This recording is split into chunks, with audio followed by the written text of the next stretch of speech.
दोस्तों, जैसा कि आप लोगों को पता है कि ये सुंदर सा घर धनिया और सीता का है। यहाँ पर नई नवेली दुल्हन राधा की मौत हो चुकी है। इसी वजह से श्याम रो रो के अपना बुरा हाल कर चुका है और यहाँ पर खड़ा आदिवासी भी बहुत ज़्यादा रो रहा है। अरे श्याम बेटा, होनी को कौन टाल सकता है? तुम विधि की तैयारी करो।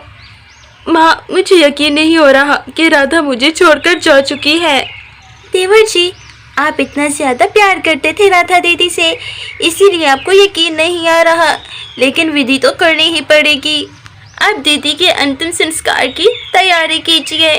श्याम बेटा, राधा बहू के परिवार वालों को नहीं बुलाओगे क्या? नहीं माँ, राधा का मेरे अलावा इस दुनिया में कोई नहीं था। ठीक है बेटा, तुम विधि की तैयारी करो। ऐसा ना हो कि बेचारी राधा बहू की आत्मा भटकती रह जाए। राधा। उसके बाद श्याम राधा के माथे पर एक किस करता है और फिर वो उठकर वहाँ से जाने लगता है। अरे मम्मी जी, इस राधा ने इतना ज़्यादा गोल्ड पहन रखा है, इसका क्या करे? अरे बहू, गोल्ड को जाने दो। श्याम बेटे को पता चल गया तो मुसीबत हो जाएगी। अब पता नहीं इस कमबख्त मारे से जान कब छूटेगी। देवर जी भी बड़ी देर लगा रहे हैं। उसके बाद श्याम राधा को अपने बाजुओं में उठाकर ले जाने लगता है।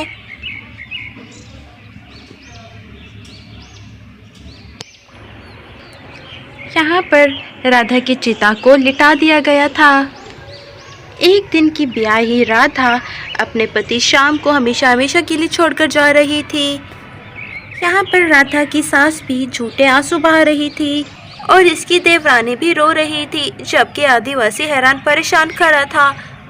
अरे श्याम बेटा, अब सारी विधि तुम करो, इसका तो कोई है ही नहीं।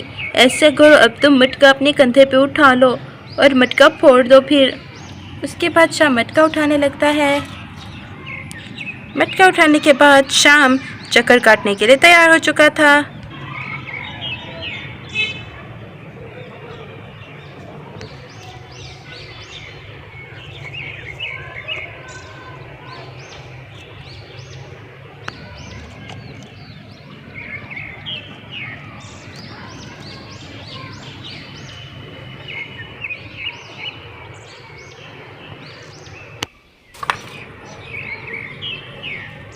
श्याम बेटा, अब तुम राधा को आखिरी बार देख लो और सीता बहू तुम भी देख लो। आज के बाद हम सब कभी राधा को नहीं देख पाएंगे।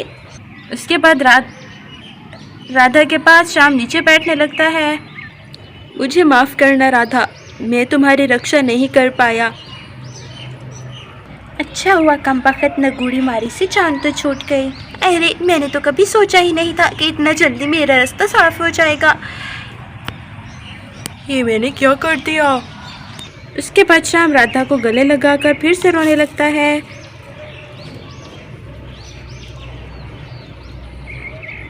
इतनी देर में राधा थोड़ी सी हिलती है। अरे अरे ये क्या?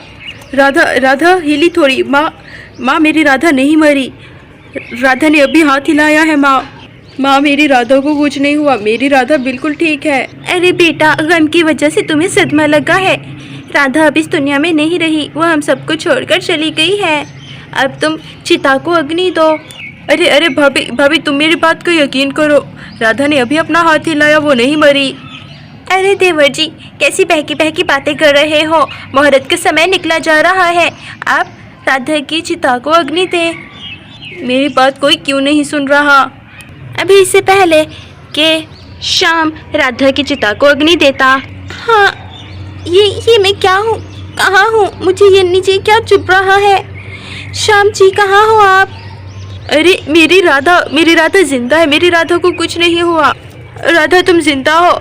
मैं माँ से कह रहा था कि तुम्हें कुछ नहीं हुआ, लेकिन माँ मेरा यकीन ही नहीं कर रही थी। अच्छा हुआ कि तुम्हें कुछ नहीं हुआ। राधा तुम जल्दी से उठो यहाँ से। मेरे सर बहुत ज़्यादा दुख रहा है, पता नहीं ये मुझे क्या हो गया। अरे यहाँ तो मैं चिता पर लेटी थी। श्याम, क्या तुम मुझे अग्नि देने वाले थे? मैं तो जिंदा थी, तुम मुझे जलाने वाले थे। तुमने एक बार भी ये सोचने की कोशिश नहीं की कि मैं जिंदा हूँ। अरे नहीं राधा, तुम मेरे बारे में गलत सोच रही हो। मैं तो एक MBBS डॉक्टर को, जो हमारी फैमिली डॉक्टर है, उसे लाया था। उसने ही कहा था कि तुम अब इस दुनिया में नहीं रही, तभी ये सब कुछ हो रहा था। लेकिन अब थैंक गॉड तुम वापस आ चुकी हो। हाँ, मुझे कुछ नहीं हुआ, मैं तो जिंदा हूँ। हाँ, शायद तुम कोमा में जा चुकी थी, इसीलिए ऐसा हुआ। चलो राधा, अब घर चलते हैं। अरे ये क्या, मैं तो इतना ज़्यादा खुश थी, ये तो फिर से उठ गई। इसे कहते हैं किस्मत का खराब होना। अच्छा बोला खुश थी मैं कि इससे जान छूटी, ये तो फिर से उठ के बैठ गई। और यहाँ पर ये आदिवासी अभी तक हैरान और परेशान बैठा था। दोस्तों, मेरी राधा को कुछ नहीं हुआ, वो बिल्कुल ठीक है। अब हम लोग घर जा रहे हैं। अगर आपको कहानी अच्छी लगी हो तो मेरे इस चैनल को सब्सक्राइब कर दें और बेल के आइकन को प्रेस करना बिल्कुल मत भूलिएगा। इससे क्या होगा कि हमारी हर नए आने वाली वीडियो का नोटिफिकेशन सबसे पहले आप लोगों को मिलता रहेगा।